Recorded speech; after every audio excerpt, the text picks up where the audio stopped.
On today's World Insight, a closer look at China seen through the lens of the global community. As part of the Understanding China series, get up close with hoop icon Stephon Marbury and his amazing journey through the Chinese Basketball League and beyond. To try to be a better basketball player, it all goes into trying to be consistent when you get on the basketball court. And fears over a new COVID wave with the Omicron variant sending jitters to the world economy. On top of pandemic uncertainties, the World Trade Organization is at a crossroads. A WTO Deputy Director General talks about that and more.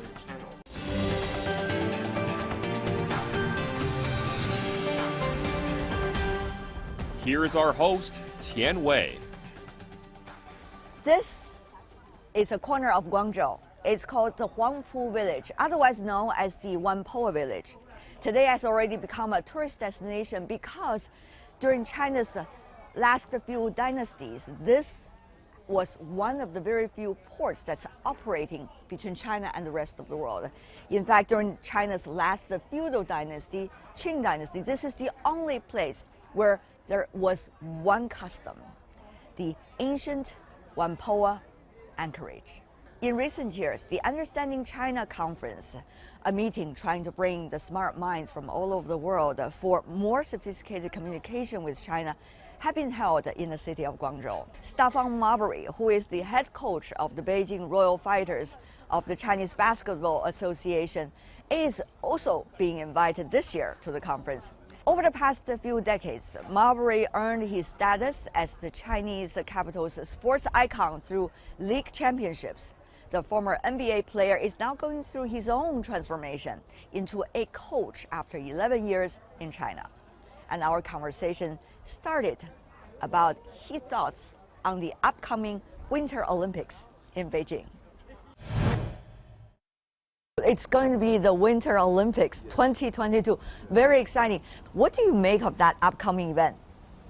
I think it's great. I mean, participating in the Olympics is an amazing feat to be able to be on that world stage, you know, and for all of the athletes who have trained countless seconds, you know, to be in this moment, for them to be able to, you know, display all of their hard work and what they love and their passion, you know, them getting the opportunity to do that, you know, I think it's a really great thing. Do you still remember your last Olympic Games? Yes, I do. Yeah, tell me more about that.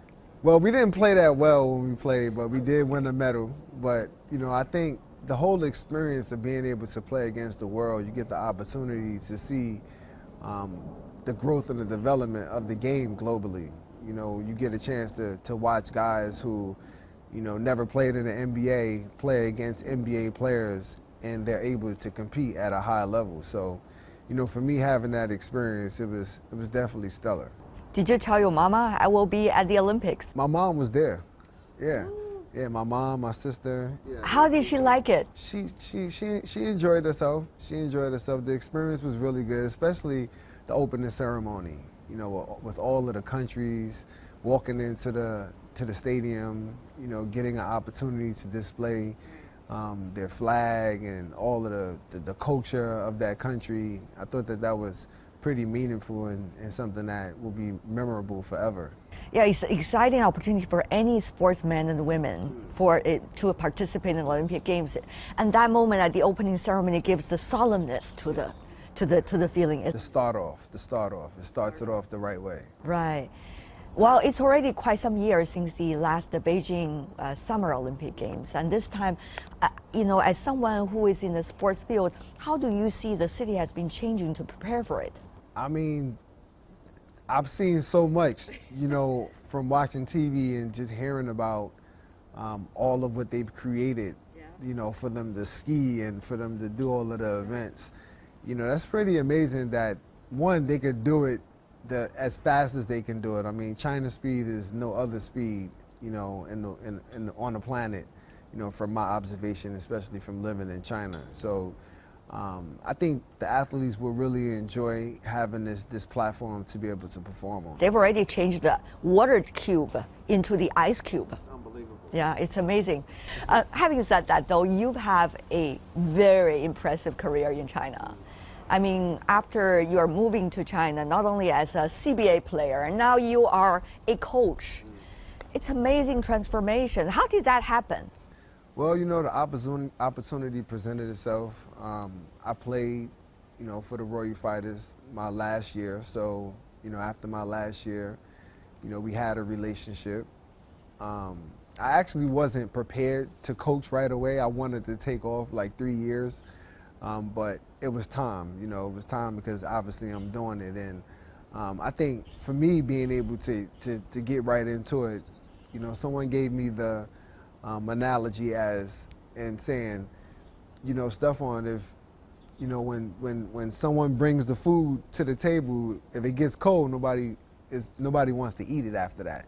So, you know, that prompt my decision to really go forward and start, you know, right away and start coaching. So, but it's been an amazing transformation. It's been challenging, getting 12, 15 guys to get on the same page to do something, you know, as one, building this repetition and this habit to try to be consistent. That's been a challenge, but you know, our guys they're learning and they're growing. I mean, everybody has their own personality, for sure, especially for sportsmen and women, right? You yourself were in their shoes earlier. Yes. So how do you see, you know, bring these personalities together? What is your magic? You know, I challenge them mentally. How? I challenge them mentally by forcing them to build positive habits to create consistency. Like what? You know, repetition. You know, repetition. You know, I have a saying to them that I tell them all the time: practice doesn't make perfect; it makes permanent. You know, for us to continue to try to build those habits of doing things the right way all the time. Although we have some mishaps, but at the same time, I think the philosophy of what it is that I'm trying to teach them and show them, I think they're starting to gravitate towards it because they can see some positive results at times. It's not consistent where it's a consistent flow, but they are able to do it where they are able to recognize and see what it is that they're doing so that they can do it again, to repeat it. That's gonna be very difficult, even for me as a TV host, to watch myself on TV. Sometimes it's difficult. It's always true because it's been maximized in a way. And I guess it would be especially true for your players when they see they could do an even better job. The best part about it is that they've been challenged and they have the knowledge to know that they're capable of doing it. You know, and I think once they begin to realize and recognize that they have the ability to do it, but figuring out how to do it where you can do it the same way every time, all the time, that's the fight. That's the constant battle. That's why they continue to work hard, lifting weights, shooting a lot of shots, focusing, you know, when we're doing skills and development. All of these different things that you do to try to be a better basketball player, it all goes into trying to be consistent when you get on the basketball court. Consistent with ourselves. Yes. That's the most difficult part. I mean, if you can be consistent, you always give yourself a chance, you know, and I think it's all about the preparation, which, you know, we practice and we try to prepare the proper way so that when we go on the court, the results, you know, we can give ourselves a chance. You know, that's the most important thing. Among them, who is the one with the biggest personality? I'm sure you know that. Our guys are, well, we got some guys that have big personalities in their own way, but I have a bunch of quiet guys, to be honest. I'm trying to get them to talk on the basketball court. My guys do not like to talk. You know, and in basketball, everybody has to talk. You always got to constantly be talking on defense. Ball, ball, ball. You know, you got to be screaming, yelling out. Sometimes our guys are like, ball. They don't want to talk out. But we have a lot of good guys on our team. A lot of them have good hearts. They're caring. They're thoughtful. You know, they have the mind and the understanding to try to help each other. Is that something about the East and West, the cultural differences that you noticed? I think it's personality and culture at the same time. It's really how you were raised, to be honest, and what you were taught. You know, I think when, you know, you meet someone, you can tell right away, you know, the mannerisms, the hospitality, how hospitable they are, you know, how caring. You can see a lot of those different ways in people right away, and I think that that comes from, you know, parenting, from how you were taught, you know, and also culture. I can see both you are a tough and an empathetic coach. I try to have balance. How are you doing from 1 to 100? Which mark would you give to yourself? I take a 50. 50? Yeah, I take a 50. Really? I take a half. There's always room to improve. Wow.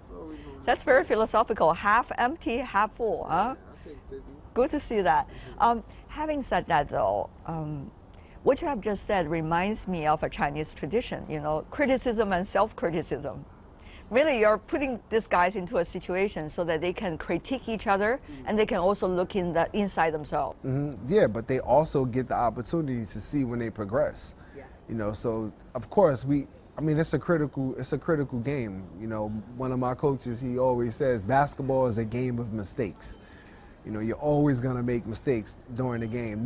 There's no perfect game that has been played where no mistakes were made. So, you know, critiquing and criticizing, that's something that comes with it. It's how, you know, we take the criticism when they're being critiqued. So I think, you know, for me, I scream at them, but I don't scream at them a lot. I do things like I take them out the game. That bothers them more when you take them out of the game and then they gotta watch the game while someone else is playing. You know, I try to tell our guys, I wanna take you out only when you're tired. I don't wanna take you out because you made mistakes on the court. You know, so they're understanding this way of thinking and how I try to operate as a coach. And I'm sure they are going to catch their moments. They will. Yeah. They will. It just takes time. Yeah. And we have a team that has just basically been put together. Some guys weren't there before. We didn't have that many guys that stayed because, you know, the team pretty much in the last 2 years we've been building the team up. CBA compared to NBA, of course, is a relatively newer thing. However, there's a lot of energy about basketball in China. That is almost an understatement. I mean, there are over 300 million people that play basketball. Exactly. They all know Lao Ma. They love the game, you know, and I think, you know, whenever you love something, you always pay attention to it. You always have, you know, time for it. You always want to be involved in it. So I think, you know, basketball is in the continuance of growing here. It won't stop. It's going to continue basketball because it's always going to be played, and there are going to be new players that are going to come. You know, we'll continue to see the game get bigger and bigger here in China. Sports is amazing. At the most difficult times, sports always have the unprecedented magic to make things happen. Lao Ma, you know this. Yes. How do you think it would work, you know, play its role in the near future? You know, I know it's a very general question, but I'm really curious, like someone from outside the circle. I think it will continue to evolve as the next generation of kids come. You watch the next generation of kids come now, you look at their body type, you look at their ability to jump, you know, and to run, and how much faster the next generation of players are. I've played against guys from, you know, my generation in China, like Wang Zhizhi, you know, and those guys were athletic, but now you're seeing Chinese players do things, you know, that you will see guys in America doing, from the way how they're able to jump and their speed and their ball handling and even their ability to shoot the basketball. So I think it's just gonna continue to take time, you know, as the development continues to take its course. I think, you know, the next generation of players, I think those guys will be the ones that will really, you know, raise the level. But you're also caught in between, some suggest. Yeah. You know, like they would say, you know, well, Stephon, why is he sticking with China all the time? No, China's my home. I mean, I think for me, you know, we work and we make money. We earn money when we work, you know, so you have to put in to get out.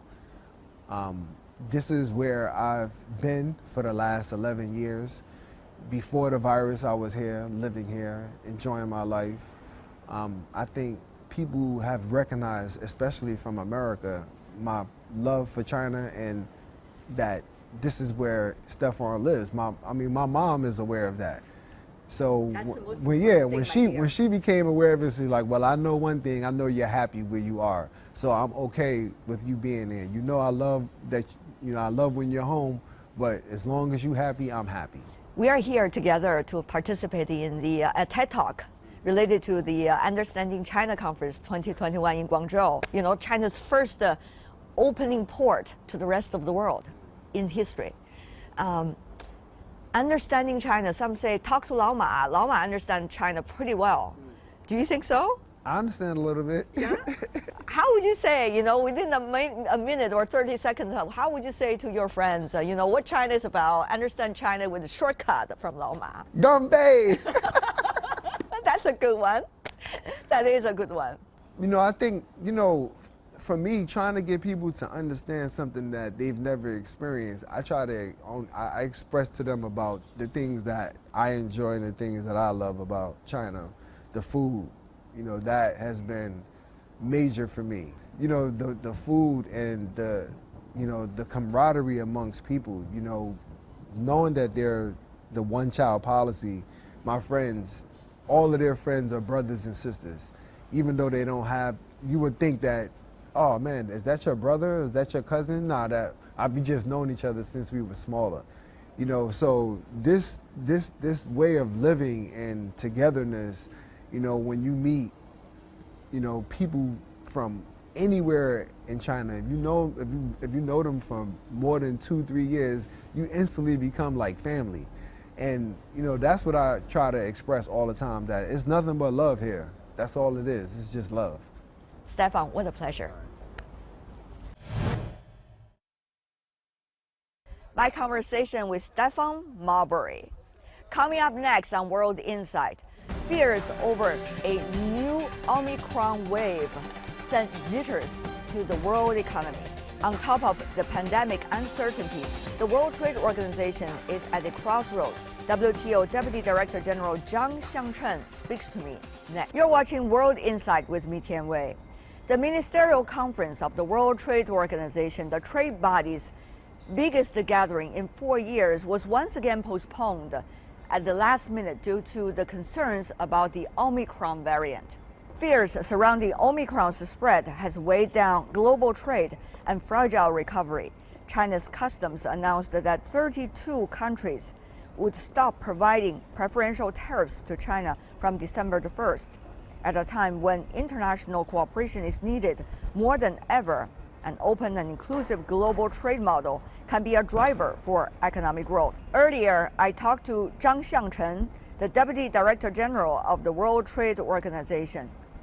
He told me over the past few decades, China's persistent efforts to reform and opening up is going hand in hand with the growth of the world's economy. Let's listen to this exclusive interview. Talking about 20 years, so many things have happened, and China has been seeing this transformation. So has been China's contributions to the world that has also transformed the international trade system. Sir, how would you evaluate, really, with brief words about this transformation?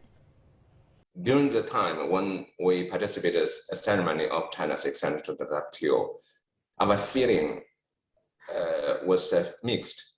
With anticipation, excitement, and also with some uneasiness and also some anxiety.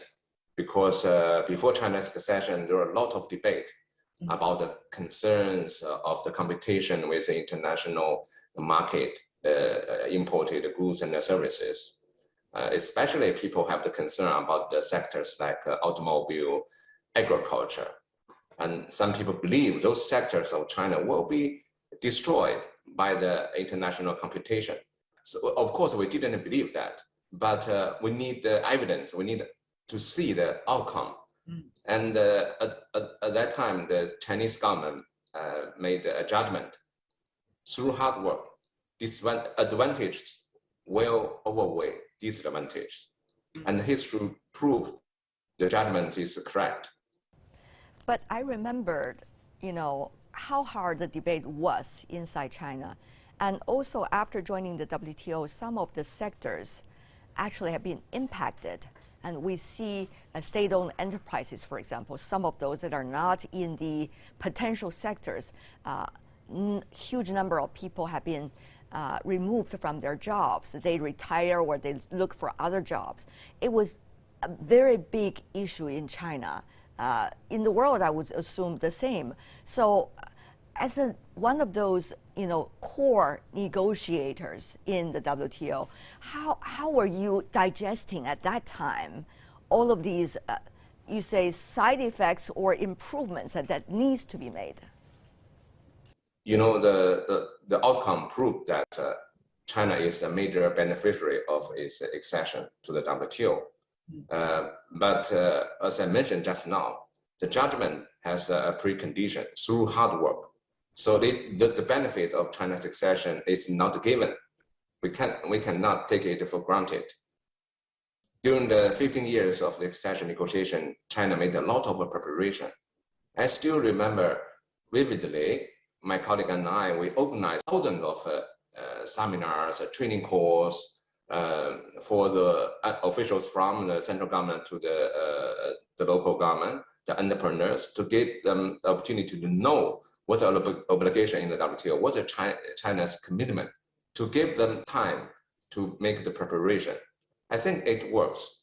And also, secret behind the China's success is to combine the domestic reform together with the integration to the global economy. When the two processes merge together, we help to release the vitality hidden in the millions of enterprises. Do you think that remedies? So that's the good part.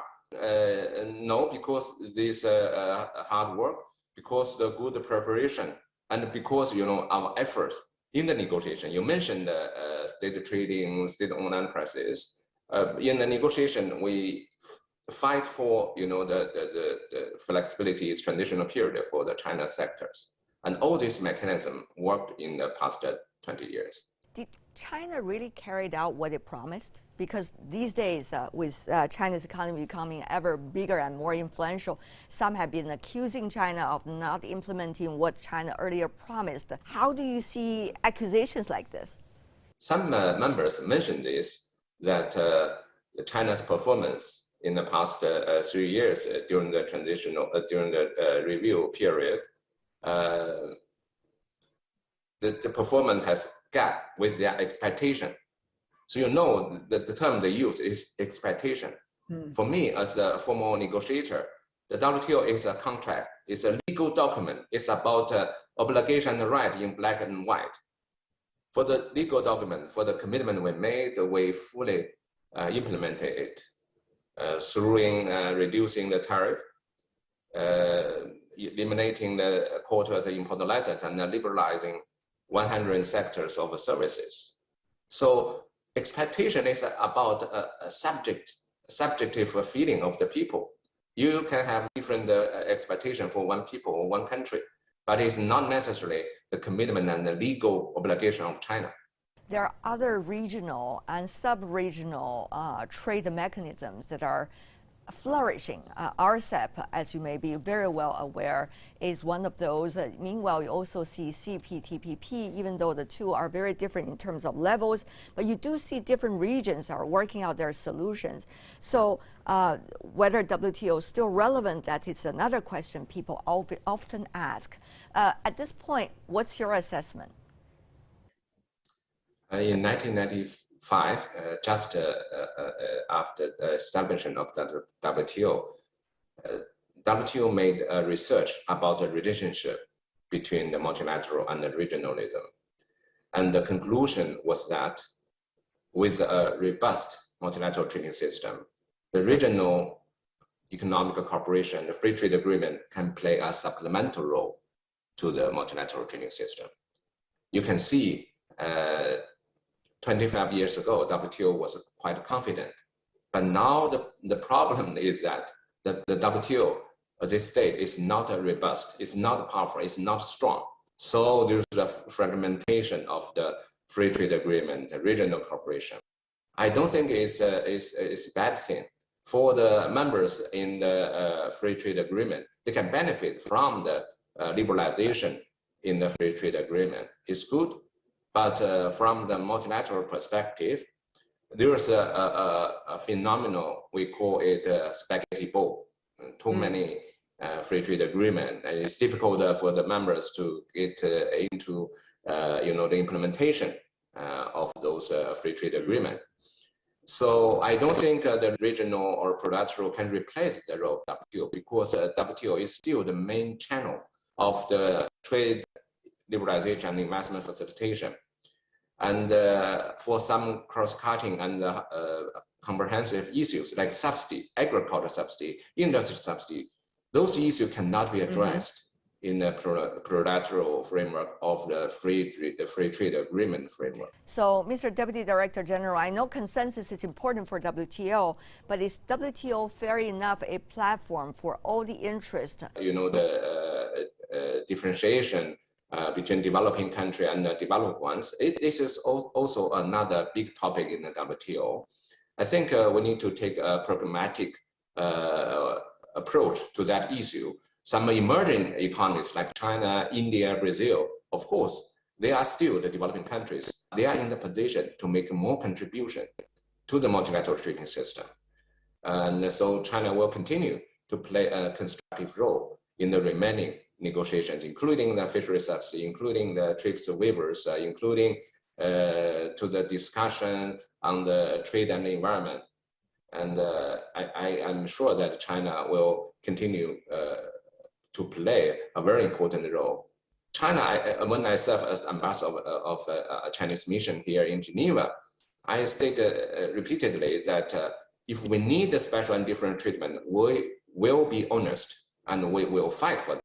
But if we don't need that, we will reserve the opportunity for the rest of the developing countries. Mr. Zhang, as the Deputy Director General of WTO, knowing very well China and U.S. trade disputes over the years, what about the issue of China-U.S.